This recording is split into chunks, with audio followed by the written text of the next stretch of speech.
현관문을 딱 열었는데 현관문 앞에 그 계단에 왜 시커먼 사람이 이렇게 웅크려가지고 앉아있더래요. 놀래가지고 누구야? 이렇게 봤는데 아들이, 집 나간 아들이. 소나무에서 늘 여러분들께 말씀드렸지만 우리 중생들이 이 세상을 살아가면서 잘 살고 못 사는 것이 다 자기가 지은 복대로 살아가더라 라는 말씀을 늘 항상 드렸습니다. 그래서 우리 부처님께서도 중생들에게 그대들이여 행복한 열매를 맺고 싶다면 늘 복을 지어라, 선업을 지어라, 공덕을 쌓아라, 늘 부처님께서 팔만대장경에서 누누이 말씀하셨습니다. 그래서 부처님께서도 복을 많이 지으셨어요. 그래서 경전에 보면 부처님께서 이 세상에서 하늘 위 하늘 아래 저 천상세계와 이 인간세계를 다 통틀어서 이 세상에서 가장 복을 짓기 좋아하는 존재가 있다면 바로 열애 부처님이다. 부처님이 가장 복 짓기를 좋아한다. 복이 있어야 중생도 제도할 수 있기 때문이다 라고 경전에서 말씀하셨습니다. 그래서 우리 불자들도 항상 명심해야 됩니다. 우리가 살아가는 이 세상에 일어나고 사라지는 내 앞에 펼쳐진 모든 현상이 다 내가 지은 업의 결과구나.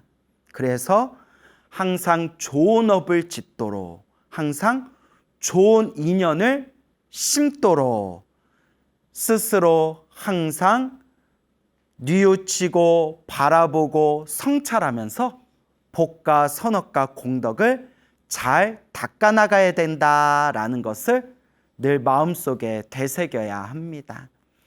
그래서 우리 부처님의 팔만대장경에 보면 이와 같이 자기가 지은 업의 인연을 자기가 받게 되는 그러한 수많은 인과 업보에, 이 인과법의 도리가 가득 담긴 수많은 그런 부처님의 그런 법문들이 있습니다. 그래서 우리 불자라면 항상 이 부처님 가르침을 배우고 닦고 공부하고 수행하는 데 있어서 늘 우리 마음 밑바탕에 이 인과법에 대한 그런 바른 견해와 확고한 중심이 딱 서 있어야 된다라는 것을 우리가 늘 명심해야 되겠습니다. 그러니까 우리가 자꾸 복을 짓고 자꾸 복을 안 까먹도록 노력해야 됩니다. 우리가 많으면 많은 만큼, 적으면 적은 만큼 딱 내 수준만큼이라도, 내 형편만큼이라도 몸과 말과 생각으로 조금씩이라도 복을 짓도록 노력하고, 그리고 우리가 부처님 가르침을 닦으면서 몸과 말과 생각으로 복을 까먹지 않도록 노력하고 노력해야 됩니다. 그래서 오늘의 주제가 두 분의 스님 이야기입니다. 한 분은 손을 쥐었다 피면 항상 저절로 돈이 나오는 복이 많은 스님의 이야기고, 또 한 분의 스님은 태어날 때부터 손이 없었던, 태어날 때부터 이 손이 없고 요 손목만 있었던 그런 어느 스님의 인과 이야기가 되겠습니다. 한번 잘 들어보시기 바랍니다. 첫 번째 이야기입니다. 석가모니 부처님 당시에 어느 큰 도시에 아주 돈이 많은 큰 부자가 살고 있었다고 합니다. 이 돈이 많은 큰 부자가 좋은 집안에 여인을 아내로 맞이하여 아들을 낳게 됩니다. 아들이 아주 잘생기고 아주 건강한 그런 아들을 낳게 되었는데, 아니, 아들을 딱 낳고 보니까 신기한 일이 생깁니다. 이 아들이 손을 쥐었다 피면 손에서 저절로 돈이 나오는 겁니다. 손에서 저절로 돈이 땡그랑하고 나오는 거예요. 와, 여러분 부럽죠? 엄청 부러우시죠? 로또에 도전한다고 해서 로또에 당첨되는 경우가 얼마나 되겠어요? 근데 태어날 때부터 손을 쥐었다 피면 저절로 막 돈이 나오는 거예요. 야, 로또도 이런 로또가 없죠. 그래서 부모님이 너무나 신기해가지고 전생에 복을 많이 지은 아이인가 보다. 전생에 복을 많이 지은 복 많은 아이가 우리 자식으로, 우리 아들로 태어났나 보구나 생각하고 그 아들의 이름을 지어주기를 손을 쥐었다 필 때마다 보배, 돈이 나온다고 해서 보배 보자에 손숫자, 보배손. 그래서 우리 바깥 사람들은 미다스의 손이라고 하죠. 만졌다 하면 모든 게 황금으로 변한다는 미다스의 손이라고 있잖아요. 마이더스의 손이라고도 부르고 미다스의 손. 그래서 이 아이의 이름을 보수라고 지어줬대요. 보수. 보배 보자에 손숫자. 보배 손이라는 거예요. 쥐었다 피면 그냥 막 돈이 나오는 거예요. 와, 엄청난 복이네요. 그렇게 아이가 무럭무럭 자라나게 됩니다. 그렇게 성인이 된 이 보수가 자라면서 더욱더 마음이 착하고 인자하고 지혜롭고 총명하고 그리고 주변에 보시하기를 좋아해서 혹 가난하고 헐벗고 외롭고 힘들고 구걸하는 사람이 있으면 그 사람들한테 손을 쥐었다 펴주면서 자기 손에서 나오는 그 수많은 돈들을 널리 많은 사람들에게 또 보시하기를 좋아하였다라고 합니다. 하루는 친구들과 함께 석가모니 부처님이 계신 사원을 찾아가게 됩니다. 그리고 처음으로 석가모니 부처님, 거룩한 부처님의 모습을 보게 됩니다. 황금빛으로 광명이 가득하고 온화하고 거룩한 모습에 그 위대하고 거룩한 부처님의 모습을 보면서 마음에서 걷잡을 수 없는 기쁨과 즐거움과 환희를 느끼면서 공경하는 마음으로 부처님께 예배 공경을 올립니다. 부처님, 바라옵건대 저희들에게 법을 설해 주십시오. 그때 부처님께서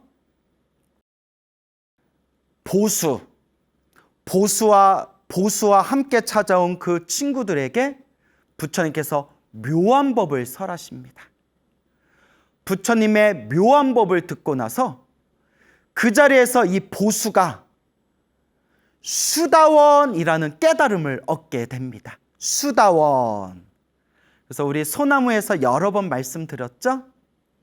우리가 부처님의 제자로서 번뇌와 욕망이 완전히 소멸한 탐욕과 성냄과 어리석음이 완전히 사라진 거룩한 성자를 아라한이라고 부른다고 했죠. 아라한.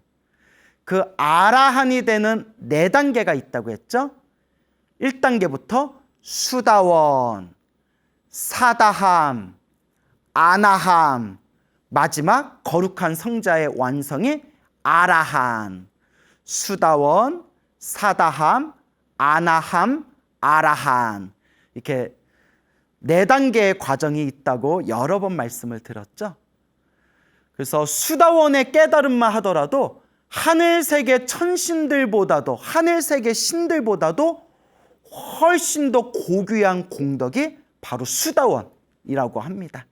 그래서 이 수다원, 1단계 수다원의 깨달음을 얻은 사람은 부처님에 대한 믿음이 완벽하게 생기고 부처님의 법에 대한 의심이 없으며 나쁜 짓을 할래야 나쁜 짓을 할 수 없는 맑고 깨끗한 경지를 얻게 된다고 합니다.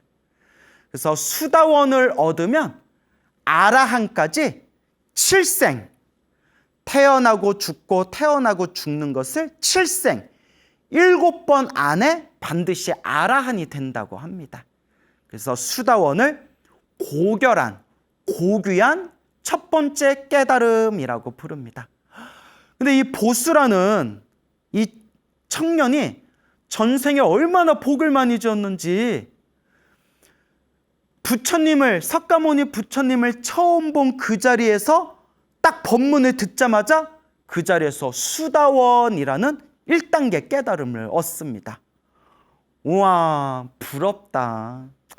저는 백날 부처님 경전 보고 맨날 부처님 가르침 공부하고 맨날 연불해도 수다원은커녕 삼다수도 안 되는데 지금 아우 부럽다. 예. 그래서 더 꾸준히 열심히 우리가 공부를 해야겠죠. 그렇게 석가모니 부처님의 법문을 듣고 수다원의 깨달음을 얻은 뒤에 집으로 돌아와서 부모님께 간곡하게 청을 올립니다. 아버지, 어머니, 저는 부처님의 출가 제자가 되겠습니다. 머리 깎고 출가해서 부처님의 출가 제자가 되겠습니다. 저의 출가를 허락해 주십시오. 부모님은 이 보수, 아들을 너무나 사랑했기 때문에 차마 머리 깎고 출가의 길을 걷는 아들을 붙잡고 싶었지만 아들을 너무나 사랑했기 때문에 아들의 뜻을 존중해서 이 부모님이 아들의 출가를 허락해 주게 됩니다. 부모님께 허락을 받고 그날로 집을 나와서 부처님이 계신 사원으로 향합니다. 그때 석가모니 부처님께서 사원에 고요히 앉아 계시다가 출가하기 위해서 찾아온 보수를 바라보면서 보배보 손수, 보수를 바라보면서 이와 같이 말씀하십니다. 잘 왔도다 비구여, 잘 왔노라 비구여 라고 석가모니 부처님의 말씀이 입에서 나오자마자 그 자리에서 보수의 머리카락이 우수수수수 떨어지면서 깨끗하게 삭발한 모습이 되었고, 보수가 입고 있는 옷이 저절로 뿅 하고 스님이 입는 가사의 옷으로, 승복으로 뿅 하고 변했다고 합니다. 그렇게 해서 보수 비구 스님이 된 겁니다. 보수 비구.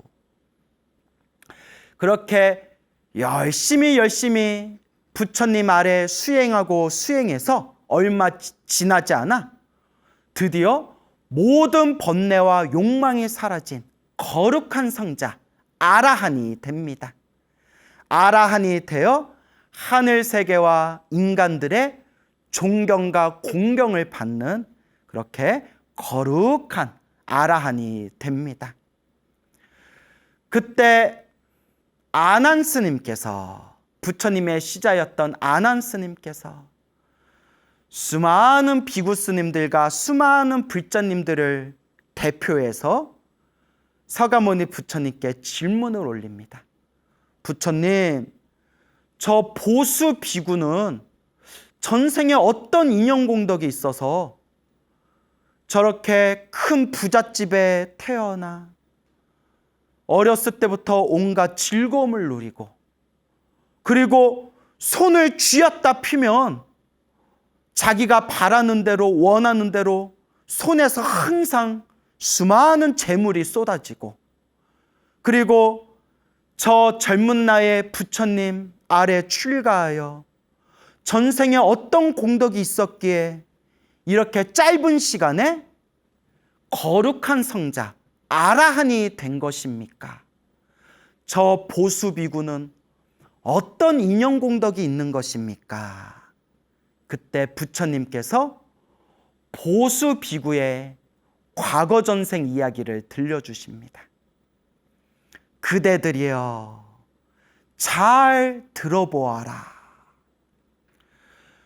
수많은 과거 전생, 석가모니 부처님 바로 전에 출연하셨던 가섭부처님 시대 때 가섭부처님, 이 가섭부처님께서 세상에 출연하셔서 널리 중생들을 위해서 진리의 말씀, 법을 설하셨다고 합니다. 가섭부처님께서 때가 되어 이 사바세계에서 육신의 인연이 닿아여 가섭부처님께서 숨이 끊어지고 저 대열반, 깨달음의 세계로 돌아가시게 됩니다. 대반열반, 대열반에 드신 그 가섭부처님의 그 몸을 다비를 올리고 화장을 해서 그 당시 가섭부처님을 섬기던 국왕이 가섭부처님의 몸을 화장하고 나온 사리를 수습하여 큰 보배로 된 사리탑을 그렇게 세우게 됩니다. 수많은 사람들이 가섭부처님의 사리탑에 모여서 공양 올리고 공경하고 존중하고 찬탄하면서 불심을 키워나가게 됩니다. 그때 어느 한 남자가 있었는데 이 남자가 가섭부처님의 사리를 모셔놓은 그 보배로 된 사리탑에 들어가게 됩니다. 그 가섭부처님 사리탑에서 가섭부처님을 공경하고 존중하고 찬탄하는 마음으로 예배를 올린 뒤에 자기 자신의 품에 고이 간직하고 있었던 금으로 된 동전, 이 금전 한 입을 자기가 소중하게 간직하고 있었던 이 금전 한 입을 가섭부처님 사리탑에 공양을 올리게 되었습니다. 그리고 서가모니 부처님께서 끝으로 이와 같이 말씀하십니다. 그대들이여 그때 가섭부처님 사리탑에 금전 한 입을 정성스럽게 공양 올리고 공경하고 존중하고 찬탄했던 그 남자가 목숨이 닿은 뒤에 항상 하늘 세계와 인간 세계에 태어날 때마다 크나큰 복을 누렸고 이번 생 석가모니 부처님 이 시대에 사람으로 태어나 과거 전생 그 금으로 된 동전 한 입을 보시했던 그 인연공덕으로 손을 쥐었다 피면 항상 원하는 대로 돈이 쏟아졌고 또한 그때 가섭부처님 사리탑에서 정성스럽게 공양하고 공경하고 존중하고 찬탄했던 그 공덕의 힘으로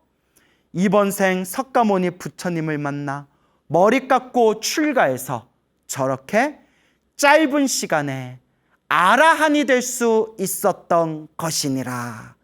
이 모든 것이 다 저 보수 비구가 과거 전생에 지었던 자신의 공덕을 스스로 받은 것이니라 라고 말씀하시니 그 자리에 있었던 아나는 모든 의심이 다 풀렸고 그 자리에 있었던 여러 비구 스님들과 수많은 사람들이 부처님의 설법을 듣고 다 함께 크게 기뻐하면서 부처님의 말씀을 받들었다고 합니다.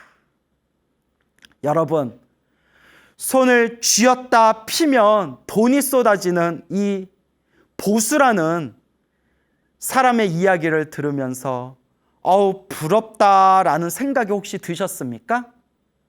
그러면 여러분, 부러워만 하지 말고 복을 지으십시오. 선업을 지으십시오. 공덕을 쌓으십시오. 결국 자기가 지은 복과 선업과 공덕을 자기 자신이 받는 것입니다. 결국 자기 자신이 닦아야 합니다. 명심하시기 바랍니다. 두 번째 이야기입니다. 석가모니 부처님 당시의 일입니다. 석가모니 부처님 당시에 어느 큰 도시에 아주 큰 부자가 살고 있었는데, 이 부자가 어느 여인을 만나 결혼해서 아내로 맞이하고 아들을 낳게 됩니다. 아들을 딱 낳았는데 아들이 아주 잘생기고 아주 건강한 아들이었는데, 아이고 이걸 어떻게 하면 좋아요. 아들의 손목이 몽톡하니 손이 없는 거예요. 아이의 손목이 뭉툭하게만 돼 있고 이 손등과 손가락이 없는, 손이 없는 아들로, 손이 없는 아이로 태어나게 됩니다. 아이고 이거 어떡해요, 안타까워서.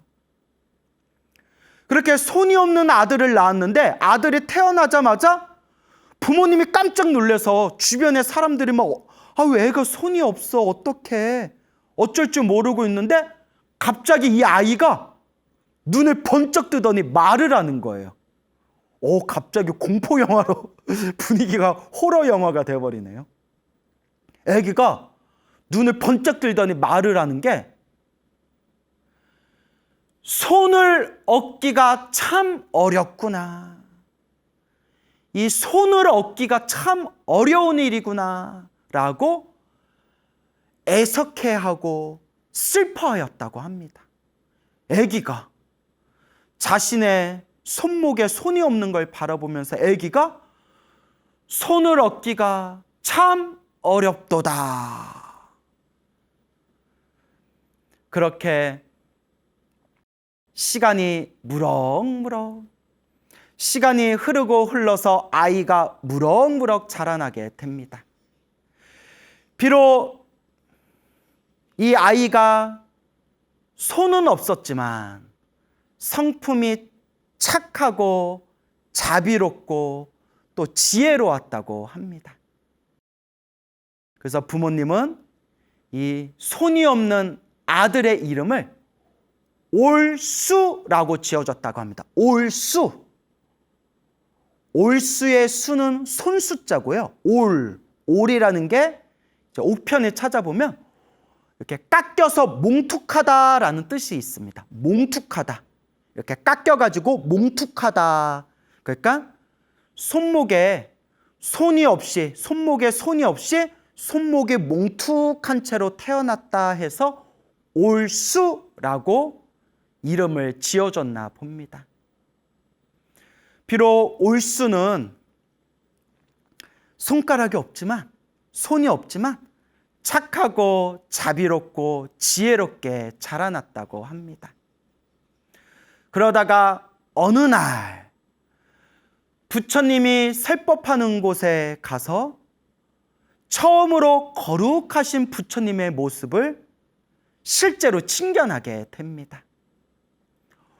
광명으로 가득하고 맑고 깨끗하고 거룩하신 상호를 갖춘 우리 위대하고 거룩한 부처님을 배웠고, 그 자리에서 기쁨과 환희와 즐거움이 솟구치면서 그 자리에서 석가모니 부처님 발 아래 정성스럽게 합장하여 공경 예배를 올립니다. 와, 우리 살아계신 우리 진짜 부처님, 살아계신 부처님을 우리가 실제로 친견할 수 있다면 얼마나 거룩하고 아름다우실까요? 그래서 경전, 팔만대장경에 나와 있는 경전들을 살펴보면 그 경전의 말씀마다 사람들이 부처님의 모습을 직접 배웠고 그 거룩한 모습에 감동을 느끼는 내용들이 굉장히 많이 나옵니다. 그렇게 거룩한 부처님께 공경 예배를 올린 뒤에 부처님께 법을 청합니다. 우리 서가모니 부처님께서 올수를 위해서 묘한 법을 설하십니다. 올수가 서가모니 부처님의 그 묘한 법문을 듣고 나서 그 자리에서 수다원의 깨달음을 얻게 됩니다. 앞에서 설명드렸죠? 수다원, 사다함, 아나함, 아라한. 아라한으로 가는 1단계 깨달음. 수다원이라는 아주 고결하고 아주 고귀한 1단계의 깨달음을 얻게 됩니다. 그 자리에서 올수는 바로 집으로 가서 부모님께 간곡하게 부모님, 아버지, 어머니, 저 머리 깎고 출가해서 부처님의 출가 제자가 되겠습니다. 출가하기를 부처님께 간곡하게 청을 올립니다. 부모님께서 당신들의 아들 올수를 너무나 사랑했기 때문에 아들이 원하는 길을, 아들이 출가하고자 하는 그 길을 부모님들이 허락해 주게 됩니다. 부모님의 허락을 받고 그 자리에서 서가모니 부처님이 계신 사원으로 다시 발걸음을 옮깁니다. 그때 사원에 고요히 앉아서 선정에 드셨던 서가모니 부처님께서 저 올수가 출가하기 위해서 부처님 찾아와서 부처님 발 아래 부처님께 합장 예배를 올리는 모습을 서가모니 부처님께서 바라보시면서 올수를 향해 다음과 같이 말씀하십니다. 잘 왔노라 비구여. 서가모니 부처님의 잘 왔도다 비구여라는 말씀에 올수의 머리카락이 저절로 후두두두두 떨어지면서 깨끗하게 삭발한 모습이 되었고, 또한 입고 있는 옷이 저절로 스님들의 승복, 스님들의 옷을 상징하는 가사로 뿅 하고 변하여 바로 그 자리에서 머리 깎고 가사를 입은 출가자의 모습으로 뿅 하고 바로 그 자리에서 변화했다고 합니다. 그래서 올수 비구 스님, 올수 비구라고 불리게 됩니다. 올수 비구 스님은 서가모니 부처님 아래에서 열심히 수행해서 결국 모든 번뇌와 망상이 사라지고 탐욕과 성냄과 어리석음, 모든 욕망이 소멸한 거룩한 성자 아라한이 되어 천상세계 신들과 수많은 인간세계의 존재들에게 존경받는 거룩한 성자가 됩니다. 그때 어느 날 수많은 비구 스님들이 서가모니 부처님의 발 아래 공경 예배를 올리고 서가모니 부처님께 여쭙니다. 부처님, 저희가 부처님께 질문을 올릴 게 있습니다. 부처님께 여쭈어볼 게 있습니다. 저 올수 비구는 과거 전생에 어떤 업의 인연이 있었기에 이번 생 태어날 때부터 저렇게 손이 없는 것이고, 손이 없는 몸으로 머리 깎고 출가해서 어떻게 부처님 아래에서 수행해 저렇게 짧은 시간에 거룩한 성자, 위대한 성자, 아라한이 된 것입니까? 라고 했을 때 부처님께서 이와 같이 말씀하십니다. 잘 질문하였다. 잘 질문하였다. 그대들을 위해서 자세히 설명해 주리니 그대들은 귀담아서 자세히 듣도록 하여라. 서가모니 부처님께서 올수 비구의 과거 전생 이야기를 들려주십니다.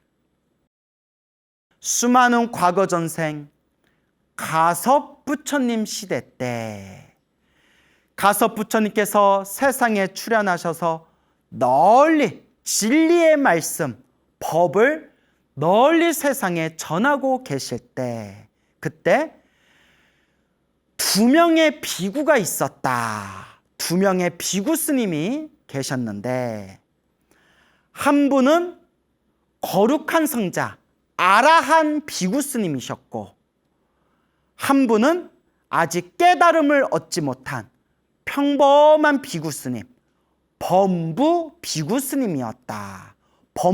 범부는 평범한 사람이라는 뜻이에요.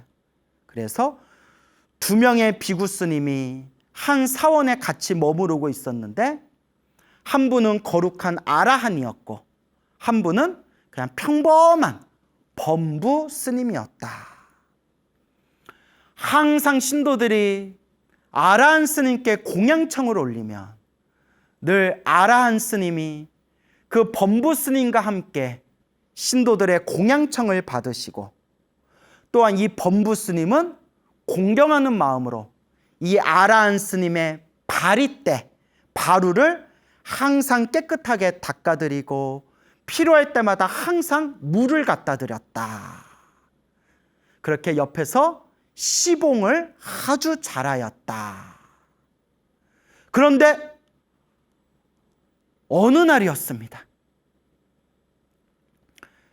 아라한 스님에게 또 신도들이 공양청을 올리는데 그날따라 평소에 함께 옆에서 아라한 스님을 시봉해 주던 그 범부 스님이 어디 외출을 나가서 그 자리에 없었다고 합니다. 그래서 아라한 스님은 그냥 다른 스님과 함께 그 신도들의 공양청을 받게 됩니다. 아니 살다 보면 그럴 수 있잖아요. 우리가 살다 보면 뭐 항상 함께 신도들에게 공양 받다가 옆에 이렇게 스님이 안 계시면 뭐 다른 스님하고도 갈 수도 있고 광우 스님하고 함께 공양 가려고 했는데 스님이 어디 외출하고 없어가지고 다른 스님하고 공양 갔다 왔어. 그럼 뭐 우리가 잘 다녀오셨어요. 제가 볼 일이 있어서 좀 나갔다 왔어요. 뭐 그게 정상이고 상식적인 일이지 않습니까? 그런데 평소 옆에서 시봉하던 이 범부 스님이 엄청 쪼잔한 스타일이었나 봐요. 엄청 쪼잔했나 봐요. 뭐 서운해가지고 어떻게 나를 놓고 가냐, 어떻게 나를 두고 가냐, 서운하다, 섭섭하다, 삐짐 뭐 이렇게 됐겠죠. 그러니까 뭐 우리 입장에서는 이해가 안 되는데 아니 살다 보면 그럴 수도 있는데 뭐 하여튼 부처님 불교설화에 나오는 이야기니까 엄청 삐져버린 거예요. 그리고 서로 대화하면서 서로 말에 오해가 생겼는지 그 거룩한 아라한 스님에게 악담을 퍼붓습니다. 에이고, 이게 복 까먹는 거예요. 이게 복을 까먹은 겁니다. 그 아라한 스님에게 악담을 퍼부으면서 내가 이제부터 당신의 시봉을 든다며 내가 당신의 바리떼를 닦아드리고 바리떼에 필요한 물을 갖다 드리고 당신 옆에서 심부름을 하고 당신을 시봉한다면 내 차라리 내 손을 잘라버리겠다 라고 악담을 해버립니다. 내가 당신 시봉을 들지 않겠다. 그러니 당신 당신 혼자서 알아서 살아라. 내가 당신 시봉을 드느니 내 양손을 잘라버리겠다. 내 두 손을 잘라버리겠다. 근데 우리 한국인들 이런 식의 구원 많이 짓잖아요. 내가 손가락을 지진다. 내가 장을 지진다. 이런 표현 쓰지 않습니까? 우리도. 내가 손가락을 잘라버리겠다. 손을 잘라버리겠다. 이래버린 거예요. 악담을 퍼부은 거예요. 그냥 나랑 맞지 않으면 그냥 그 곁을 조용히 스님, 제가 스님과 인연이 아닌가 봅니다. 저는 제 길을 가겠습니다, 스님. 늘 건강하시고 늘 편안하소서. 이렇게 축원을 해주면서 떠나면 떠날 때 떠나더라도 공덕이 되는 거예요. 근데 꼭 우리 중생들도 꼭 서로 잘 지내다가도 꼭 헤어질 때 꼭 악담을 하거나 뒤끝을 남기거나 꼭 안 좋게 헤어지는 사람들이 있어요. 그래서 옛날부터 큰 스님들이 인연이 닿아여 서로 헤어질더라도 늘 좋게 마무리해야 된다.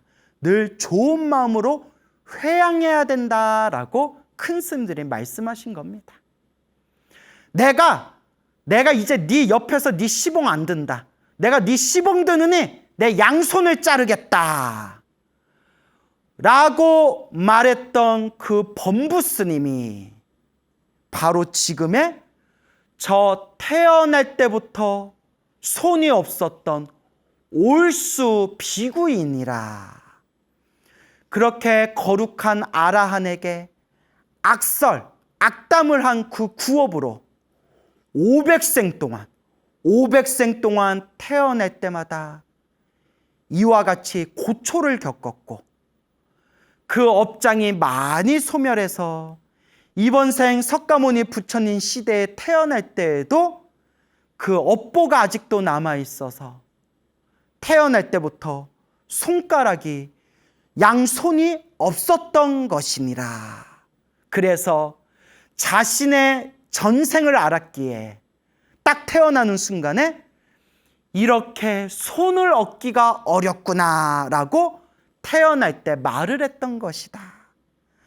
하지만 저 올수비구는 비록 그때 악담을 하고 악설을 하고 구업을 지어서 양손이 없는 업보를 받았지만 그래도 평소에 거룩한 아라한, 거룩한 성자를 옆에서 모시고 시봉했던 그 공덕이 있었기 때문에 이번 생에 석가모니 부처님을 만나 바로 머리 깎고 출가해서 짧은 시일 안에 거룩한 성자, 아라한이 될 수 있었던 것이다. 손이 없이 태어난 것도 자기가 지은 업보였고 석가모니 부처님을 만나 머리 깎고 출가해서 아주 빠른 시일 안에 저렇게 거룩한 성자 아라한이 된 것도 자기가 지은 업의 결과이니라. 다 내가 지은 업의 인연임을 알아야 한다라고 올수 비구의 전생 이야기를 마치고 부처님께서 이와 같이 수많은 불자들의 의혹을 풀어주니 그 자리에 있었던 수많은 스님들과 불자들이 부처님의 법문을 듣고 다 함께 기뻐하며 부처님의 가르침을 받들었다고 합니다. 무섭습니다, 여러분.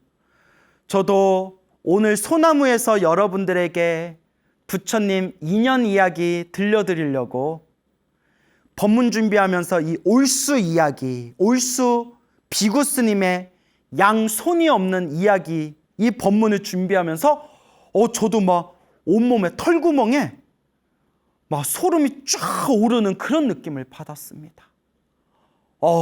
인과가 무섭다. 나를 포함해서 우리는 시작 없는 과거 전생에서부터 알고 지었건 모르고 지었건 탐욕과 성냄과 어리석음에 물들어 이 입으로 얼마나 많은 업보를 지어왔을까. 알고 지었건 모르고 지었건 내가 입으로 지은 이 업보가 얼마나 많을까. 두렵고 두렵고 무섭고 무섭습니다, 여러분. 그래서 항상 기도하고 염불해야 됩니다.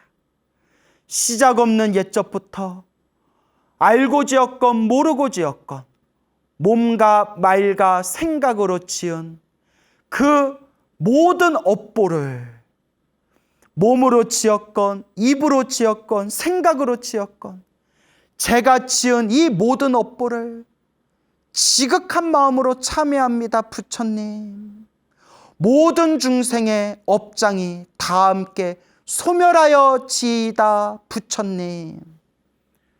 간절하게 기도하셔야 됩니다. 여러분, 손을 쥐었다 필 때마다 저절로 돈이 쏟아지는 보수 비구 스님처럼 우리가 공덕을 많이 닦아야 됩니다. 전생에 한 번 입으로 뱉었던 그 구업으로 태어날 때 양손이 없이 태어난 그 올수 비구 스님처럼 항상 볶아먹지 않도록 내가 지은 업을 항상 참회하고 나쁜 업을 짓지 않도록 늘 반성하고 늘 스스로를 돌아봐야 합니다. 결국 내가 지은 업의 인연대로 나에게 돌아오는구나. 여러분, 우리 이번 생 불자로서 잘 닦아 나갑시다. 우리가 인생을 살아가면서 힘들고 괴롭고 답답할 때일수록 우리 불자들은 더 간절히 염불해야 됩니다. 더 간절히 기도해야 됩니다.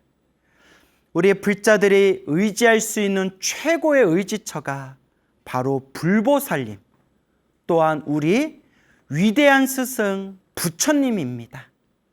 늘 부처님을 의지해야 된다. 제가 가장 좋아하는 부처님 말씀이 있습니다.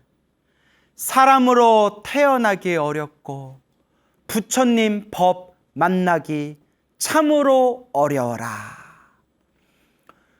부처님 가르침 공부하고 공부할수록, 기도하고 기도할수록, 시간이 지날수록 더욱 마음에 사무칩니다.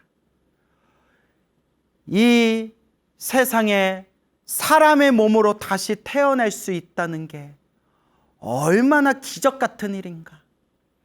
사람으로 태어나도 수많은 사상, 수많은 종교, 수많은 가르침들이 있는데 그 속에서 이 부처님의 바른 법을 만날 수 있다는 것이 얼마나 내가 복이 많은 존재인가.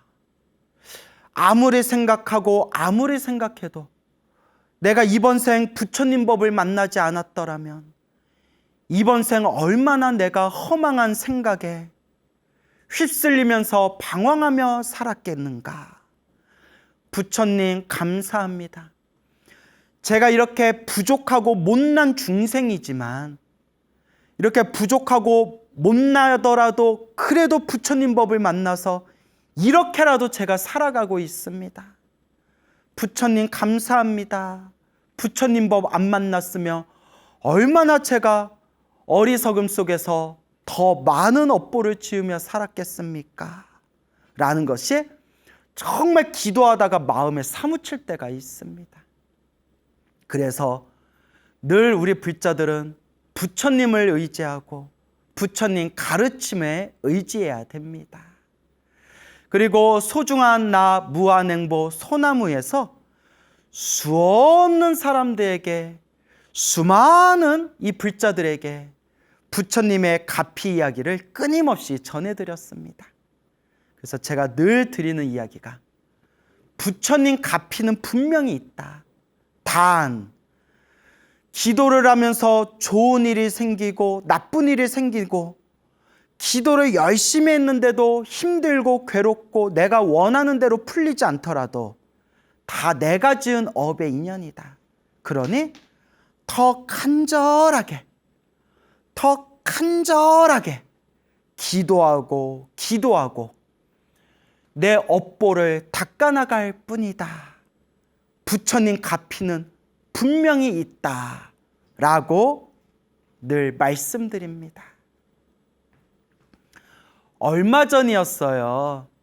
제가 저 지방에 어느 사찰에 초청법회를 갔어요.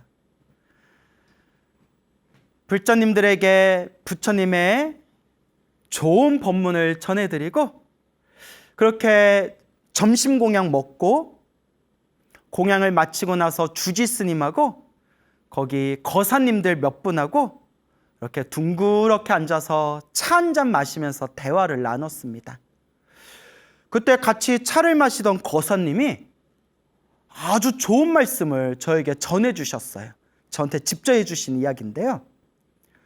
그 거사님이 모친 거사님의 어머님이 지금 연세가 많으신 이제 노보살님이신데 젊었을 때부터 절에를 열심히 다니셨대요. 젊었을 때부터 절에 열심히 다니고 매일매일 기도도 하시고. 근데 어머니께서 어렸을 때부터 원래 위가 약하셨대요.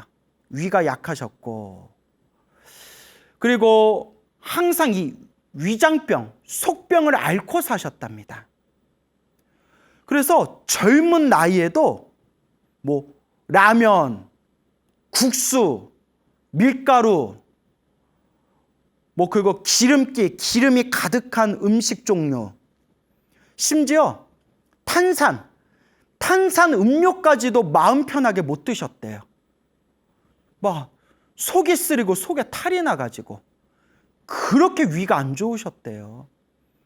그래서 평생 사시면서 라면 드셔본 게 몇 번 되지가 않는데요. 그 라면 얼마나 맛있어요. 그 라면 냄새 얼마나 맛있어요. 라면 좀 드셨다 하면 그날 그렇게 탈이 나신다는 거예요.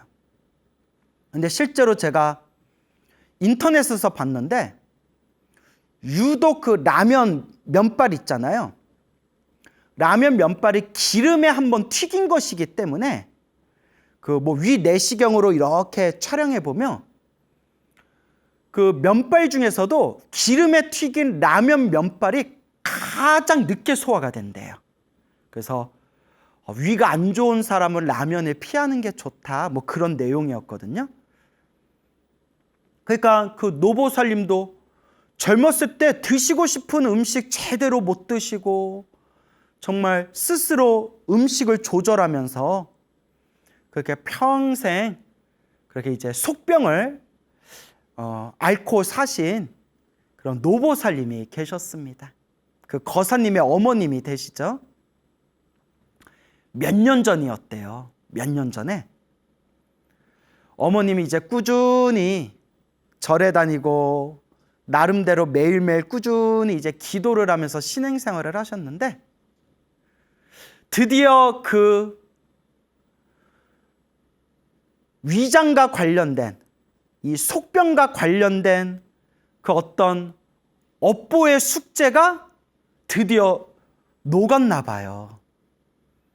어느 날 꿈을 꾸셨는데 생생한 꿈을 꾸셨는데 어머님 꿈에 조상님이 나타나셨대요. 조상님.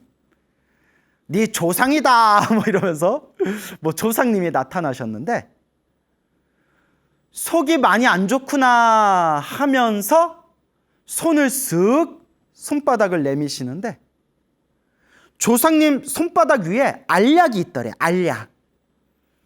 이걸 먹어라 하고 조상님이 얘기하시더래. 이걸 먹어라. 그래서 어머님이 그 조상님이 주신 알약을 꿀꺼덕 먹었는데 그 알약을 먹고 잠에서 딱 깨셨는데 그날 그 꿈을 꾸고 난 이후로 평생 앓았던 속병이 싹 사라지셨대요. 싹 속병이 사라지시고 꿈에서 그 알약 먹는 꿈을 꾸고 나서 심지어 젊었을 때보다 훨씬 더 위장이 속이 튼튼해지셔가지고 젊었을 때에도 먹지 못했던 라면, 국수, 밀가루, 뭐 탄산음료 지금 원 없이 드신대요. 좀 많이 드시는데도 속이 멀쩡하시더래요. 거사님께서 당신 어머님께서 직접 체험하신 이야기라고 합니다. 와, 이렇게 우리 주변의 불자님들 기도 많이 하셔서 그런 가피의 체험을 몸으로 직접 경험하신 불자님들 이야기 들어보면 이런 비슷한 똑같은 패턴의 이야기들이 굉장히 많아요. 제가 알고 있는 꿈에서 알약 먹고 혹은 꿈에서 약을 줘서 약을 먹고 자기를 괴롭히던 고질병이 사라졌다라는 똑같은 패턴의 내용만 제가 몇십 가지를 알고 있어요. 이 말인즉슨 무시할 수 없는 이런 오묘한 기도의 세계, 에너지의 세계, 그 가피의 세계가 있습니다. 근데 제가 늘 약간 우스개로 불자님들께 늘 드리는 이야기인데, 업장이 두껍거나 아직 업보가 두껍거나 기도빨이 부족하면, 기도 힘이 부족하면 꿈에서 약을 줘도 그걸 못 받아 먹는다라는 말씀을 자주 드려요. 그것도 자기 업의 인연이에요. 아직 기도 힘이 부족한 거예요.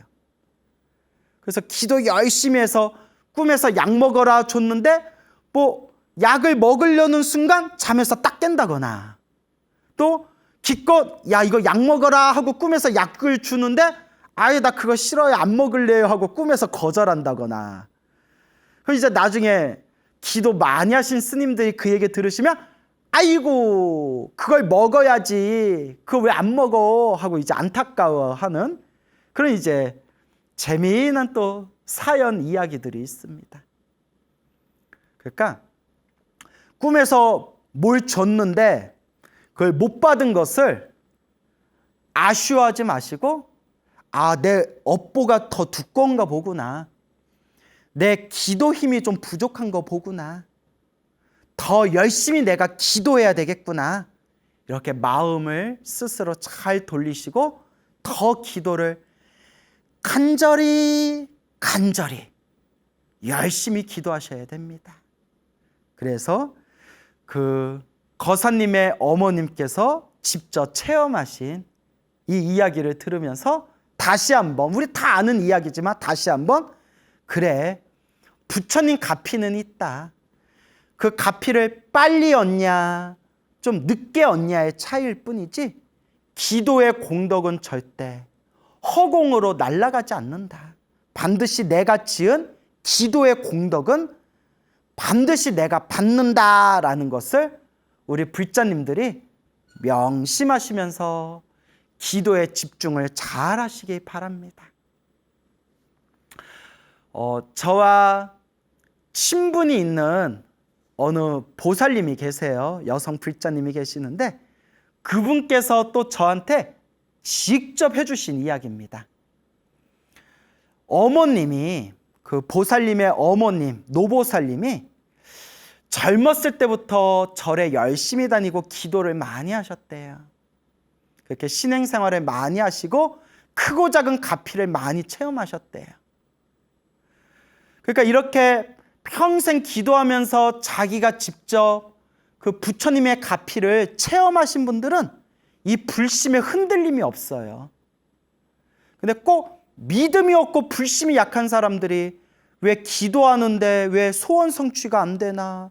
내가 절에 열심히 다녔는데 왜 나한테 자꾸 안 좋은 일이 생기나?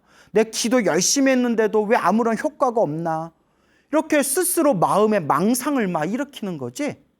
늘 말씀드리지만 부처님의 가피와 기도의 에너지는 반드시 있습니다. 아유, 소중한 나 무한행복에서 제가 목격하거나 직접 들은 이야기, 수백 분 불자분들의 그 기도 가피 이야기를 제가 시원하게 다 여러분들에게 전해드렸잖아요.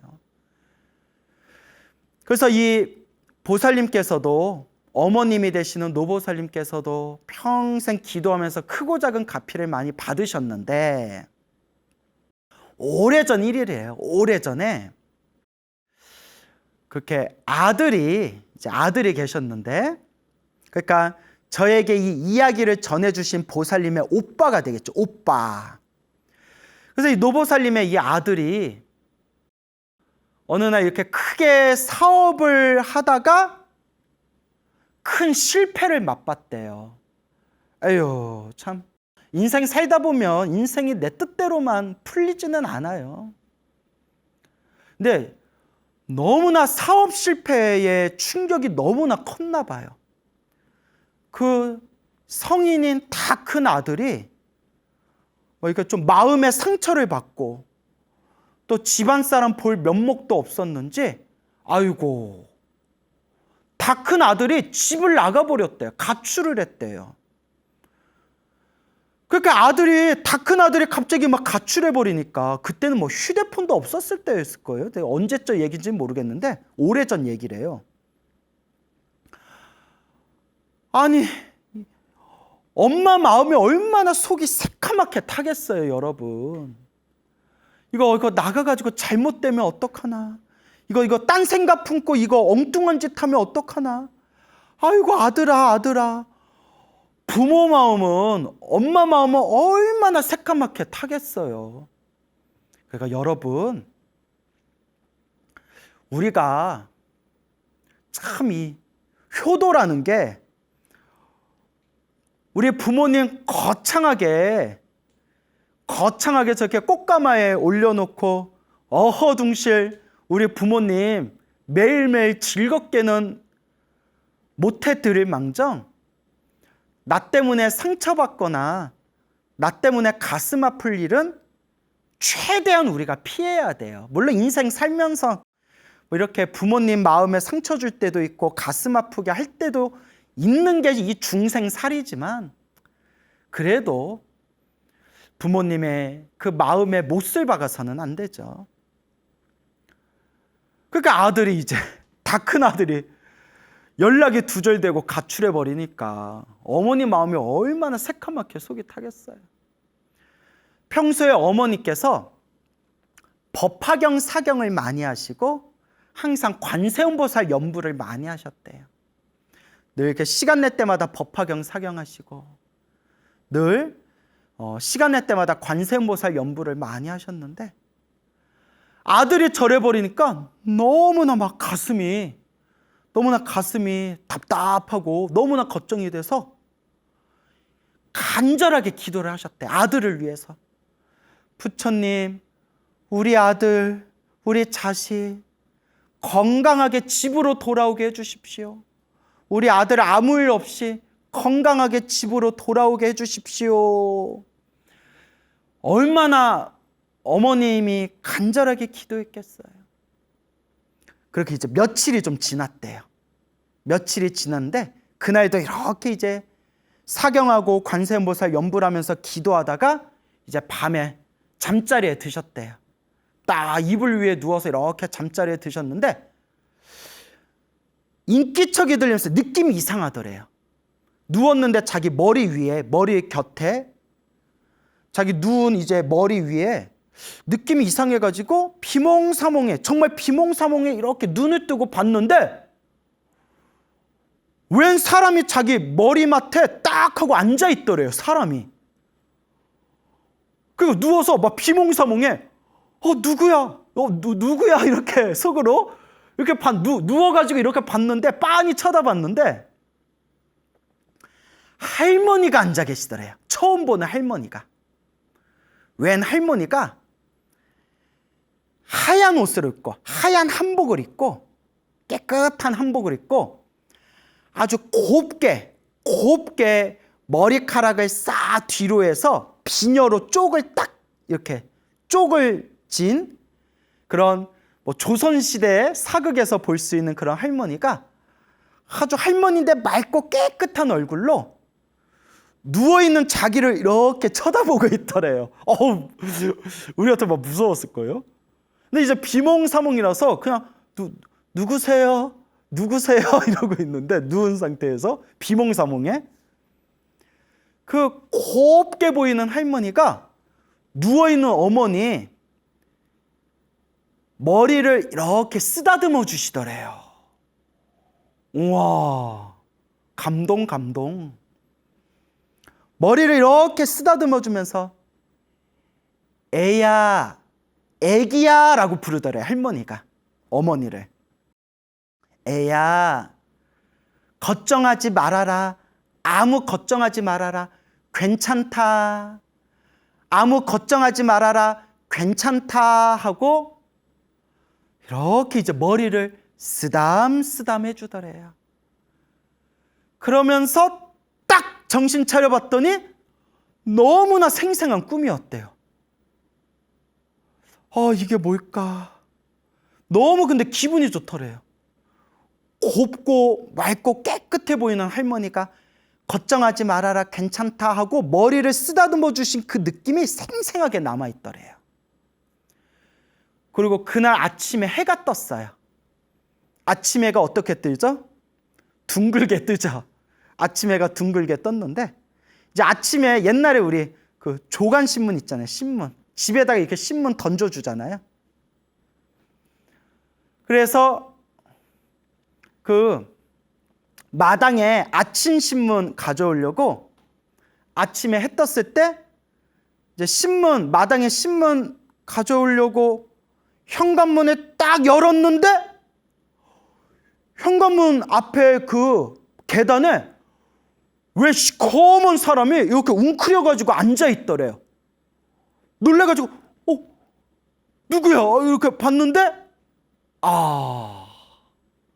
아들이, 집 나간 아들이 꾀죄죄 해서 그 계단에, 그러니까 집 현관문 앞에 계단에 이렇게 이제 아마 개라도 키웠으면 개가 짖기라도 했을 텐데, 개가 멍멍 돌아왔냐 멍멍 이렇게 짖기라도 했었는데 개를 안 키웠나 봐요. 그 엄마 얼굴 보기가 미안해서 집 안에 못 들어오고 현관문 앞에 계단에 쪼그려가지고 웅크려서 이렇게 앉아있더래요. 그러니까 뭐 몇 시간을 앉았는지도 모르는 거죠. 밤에 왔는지 아침에 왔는지. 어머니는 그래요. 와준 것만도 고맙다. 이게 엄마의 마음이에요. 와준 것만도 고맙다. 그러니까 자기 자식 학대하는 엄마는 엄마도 아니에요. 부모도 아니에요. 부모 SS지. 예. 생물학적으로 애만 낳았을 뿐이지. 내 배로 난 내 자식에 대한 그 모성, 그게 바로 엄마의 상징 아닙니까? 그러니까 나를 사랑해주고 보듬어주고 내 새끼 하면서 사랑받으면서 자라신 분들은 정말 부모 복이 많은 분들이에요. 와준 것만도 고맙다. 그게 엄마의 마음 아닙니까? 그래서 미안하고 막 엄마 볼 얼굴도 막 엄마 보기도 막 미안해서 집안에 못 들어오고 현관 문 앞에 쭈그리고 앉아있는 아들의 등을 토닥토닥 쓰다듬어 주면서 이렇게 집 안으로 들어가자 아들아, 어서 들어가자. 그러면서 딱 드신 생각에 어머님이 부처님 감사합니다. 오늘 새벽에 꿨던 꿈이 바로 이것이군요. 애야, 아무 걱정하지 말아라. 아무 걱정하지 말아라. 제 머리를 쓰다듬어 주셨던 뜻이 이것이군요. 집 나간 아들이 돌아왔습니다. 부처님 감사합니다. 라고. 그러면서 아들을 토닥이면서 이제 집 안으로 함께 들어오셨다고 합니다. 와, 감동 100%다. 그래요. 인생이 내가 원하는 대로 인생이 술술 풀리지가 않아요. 기도를 많이 해도 내가 원하는 소원을 다 성취할 수가 없어요, 여러분. 저 정말 기도 많이 하거든요. 좀 옛날보다는 기도하는 시간이 줄었어요. 아, 정말 미안한데. 왜냐하면 하도 법문을 많이 하고 다녀서 힘들어 죽게 가지고. 그래도 이제 항상 짜투리 시간에 염불하려고 노력을 하는데, 기도를 많이 해도 안 되는 일은 안 되더라고요. 기도를 많이 해도 큰 스님들도 그렇게 기도 많이 하고 수행 많이 하셔도 안 좋은 일들이 생기더라고요. 그렇기 때문에 다 내가 전생에 지은 나의 빚이고 모든 게 다 나의 업보의 인연이구나. 더 간절히, 더 부지런히 닦고 닦아야 되겠구나. 우리 불자들은 늘 명심해야 됩니다. 여러분, 꼭 명심하세요. 기도를 열심히 해도 나쁜 일이 생길 땐 나쁜 일이 생겨요. 스님, 저 기도 열심히 했는데 왜 저한테 이런 일이 생길까요? 가 아니라 기도를 많이 해도 나쁜 일은 생기긴 생기더라.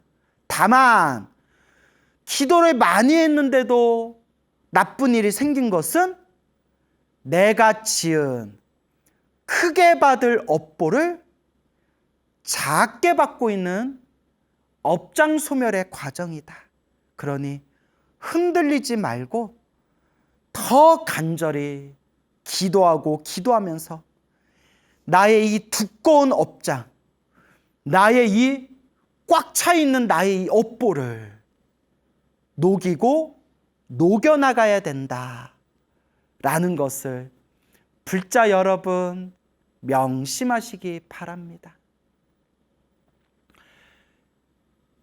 몇십 년 전에 어떤 한 여인이 있었어요.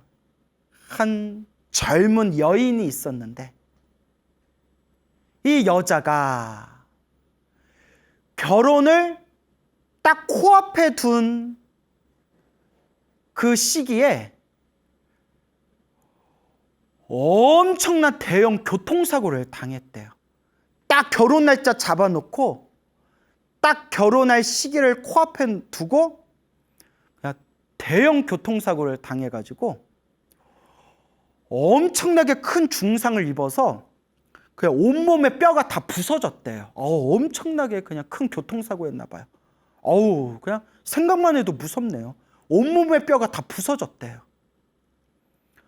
그렇게 몇 달 동안 병원에 입원했는데 이제 남자 쪽에서 파혼이 된 거예요. 파혼. 뭐 오랫동안 사귄 연애 결혼이 아니었나 봐요. 뭐 요새 시대의 입장에서는 아니 결혼할 여자가 교통사고 당했다고 파혼을 하나? 뭐 이런 생각도 들 수 있고, 또 아마 오랫동안 연애하고 사랑을 나누고 정이 깊은 연인 관계였다면 결혼하기 직전에 나랑 결혼할 사람이 큰 교통사고를 당했다고 해서 파혼할 일이 없죠. 예. 근데 정말 오랫동안 사귀었는데 교통사고 당했다고 야 파혼하자 하면 그건 조상님이 도와주신 거예요. 예? 그런 의리 없는 인간하고는 결혼하면 평생 고생하거나 이혼 도장에 도장 찍게 되는 거예요. 예, 이혼 서류에. 그런데 옛날 몇십 년 전 얘기죠. 한 여인으로서 얼마나 서러웠겠어요. 결혼 날짜 잡아놓고 결혼할 날만 눈앞에 딱 두고 있을 때 그렇게 큰 교통사고를 당해서 병원에서 퇴원을 했는데 그 후유증이 너무 심하셨대요. 후유증이 너무 심해가지고 특히 어떤 문제가 생기냐면 막 온몸이 너무 아픈데 온몸에 뼈가 다 부서졌다니까. 그 후유증이 얼마나 무서웠겠어요. 코에 자꾸 피고름이 고이더래요. 코 쪽에. 코 안쪽으로 피고름이 막 고이는 게 막 자꾸 차가지고 뇌 쪽으로 피고름이 올라간다는 거예요. 뇌 쪽으로. 이거 큰일 나죠. 그 피고름이 막 코에 차 있는 피고름이 막 머리 위쪽으로 점점 올라가니까 모르겠어요. 몇십 년이 지난 지금 한국의 지금 현대 의료기술이 굉장히 수준이 높아졌잖아요. 지금 같으면 뭐 수술을 한다거나 뭐 고름을 뺀다거나 뭔가 방법이 있었겠죠. 아주 오래전에 몇십 년 전이었기 때문에 그 당시 의료기술로는 조금이 아니라 많이 고치기가, 손대기가 좀 어려운 부분이었나 봐요. 그러니까 어떻게 이게 손 쓸 방법이 없더래요. 뭐 또 머리하고 얼굴을 막 함부로 쪼개가지고 막 피고름 빼낼 수도 없는 거고. 그래서 정말 목숨이 위태하다라는 말을 들을 정도로 굉장히 심각한 상황이었다고 합니다. 근데 그래도 불심이 있는 여인이었나 봐요. 이 여인이 문득 이런 생각을 합니다.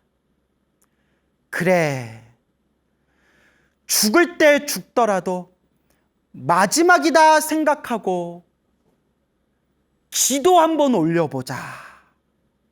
죽을 때 죽더라도 어차피 죽는 거 마지막이다 생각하고 기도하다 죽자.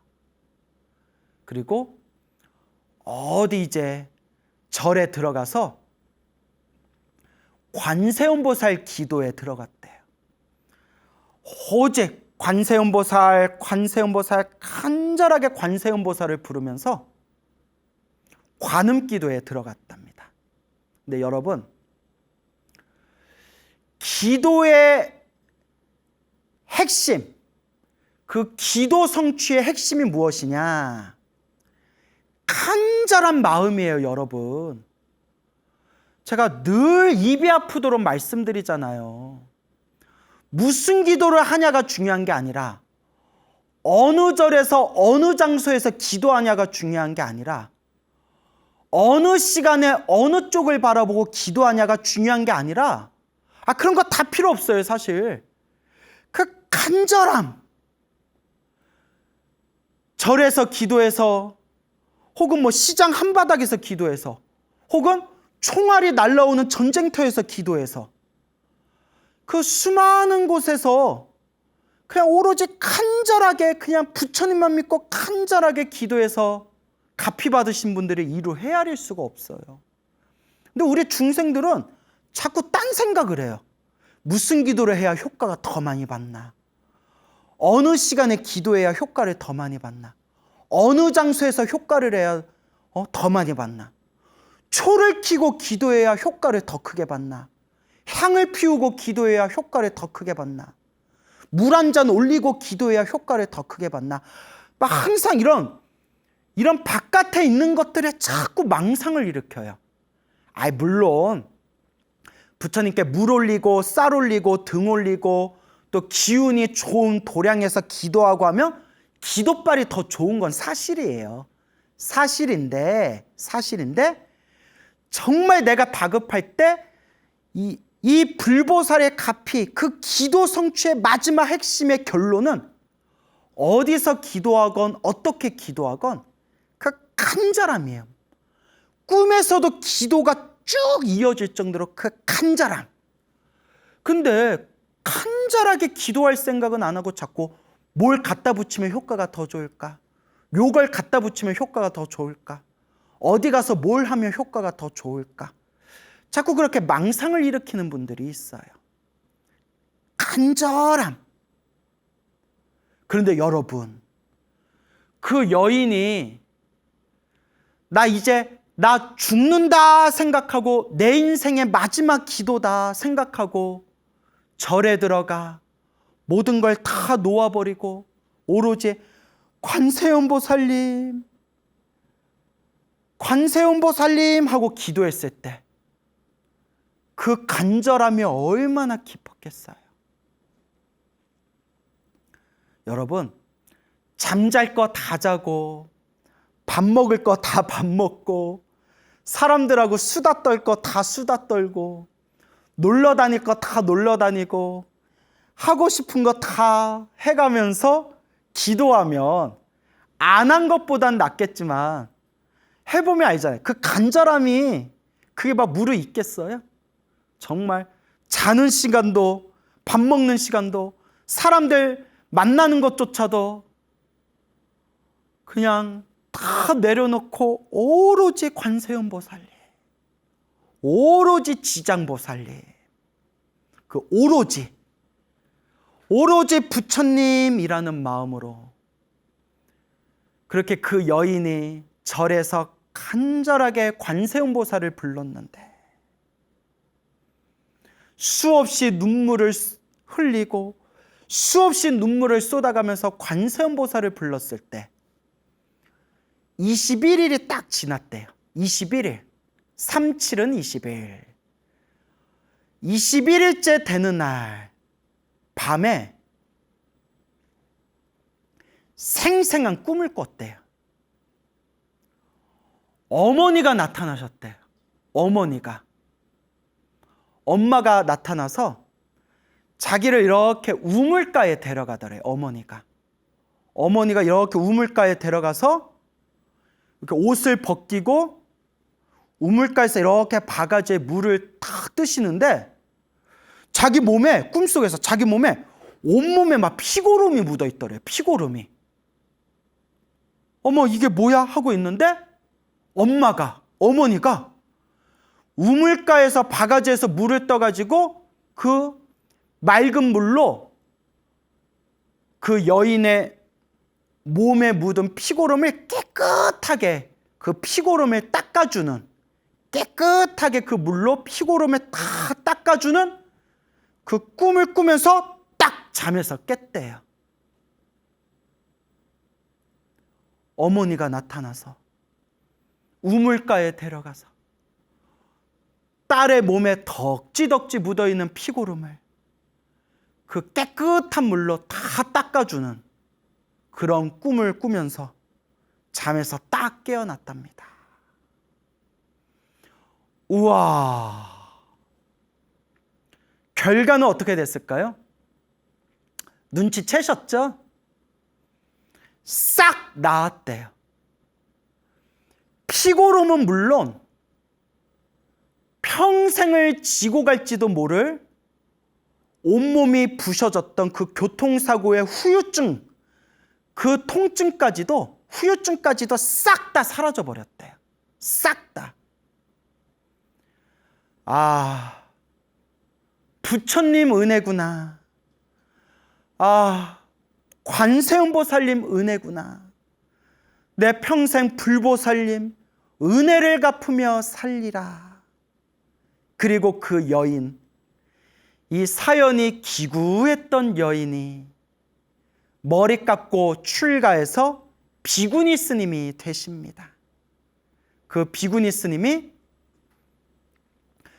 오래전에 세상을 떠나신 그 지장암이라는 암자에서 오랫동안 주석하셨던 법회라는 비구니 스님이시랍니다. 법회 스님. 그래서 88살에 세상을 떠나셨는데요. 88살 세상을 떠나실 때까지 그렇게 병 없이 무병장수를 하셨다고 합니다. 이것이 부처님의 가피이다. 나무 아미타불 관세음보살, 지장보살 마살. 여러분, 우리 중생이 인생을 살아간다는 거, 인생이 내 마음대로 술술 풀리지가 않습니다. 멀리서 보면 잘 먹고 잘 사는 것처럼 보이는 사람도, 멀리서 보면 아무 걱정 근심 없이 사는 것처럼 보이는 사람들도 막상 옆에서 가까이 지켜보고 대화를 나눠보면 다들 저마다 근심 하나, 걱정 하나, 다들 저마다 숙제 하나씩은 가슴에 달고 있습니다. 그게 인생이에요. 인생이 내 마음대로 술술 풀리지만은 않아요. 그 속에서 좀 복이 많은 사람은 살아가는 게 조금은 수월하고, 정말 태어날 때 복이 부족한 사람들은 자꾸 장애가 생기고 자꾸 온갖 그런 자신을 괴롭히는 그런 걱정거리들이 생기게 됩니다. 그래서 우리 큰 스님들이 우리 중생이란 다 자기가 지은 복대로 살아간다라고 말씀하셨고, 우리 부처님께서도 중생들이 살아가는 모든 모습이 자기가 지은 업의 인연대로 살아간다, 내가 지은 업보의 인연대로 살아간다라고 말씀하셨습니다. 생각하면 생각할수록 이 인연법이 참으로 묘하고 참으로 무섭습니다. 참으로 무서운 돌입니다. 그래서 여러분, 인생을 살아가며 힘들고 괴롭고 답답할 때, 내가 과거 전생에서부터 빚을 많이 졌구나, 내가 과거 전생에 벌려놓은 숙제가 많구나, 내가 전생에 지어놓은 내 업보가 참 많구나 라고 스스로 반성하면서 간절히 업장을 소멸하는 마음으로 염불하고 기도하면서 복을 지어나가야 됩니다. 인생을 살아가면서 편안하고 행복하고 즐겁고 인생을 수월하게 살아가는 사람이 있다면, 내가 전생에 복을 많이 지어서 그래도 내가 이번 생에 이렇게 그래도 몸과 마음이 그나마 편안하게 살아가나 보구나, 그러니 이번 생에도 내가 복을 많이 지으면서 살아야 되겠구나 라는 마음을 잘 일으키셔야 됩니다. 인연법, 일어나고 사라지는 모든 것이 다 인연법, 인연 따라 일어나고 인연 따라 사라지는구나. 우리는 지금 어떤 인연을 지으며 살아가고 있는가? 늘 염불하고 기도하고 수행하고 정진하면서 부처님의 가르침을 잘 닦아나가는 불자가 됩시다. 여러분, 행복해지고 싶습니까? 행복한 삶을 창조하고 싶습니까? 복을 지으십시오. 선업을 지으십시오. 공덕을 닦으십시오. 복과 선업과 공덕의 힘이 여러분들을 진정한 행복의 길로 이끌어 줄 것입니다. 여러분, 성불하십시오.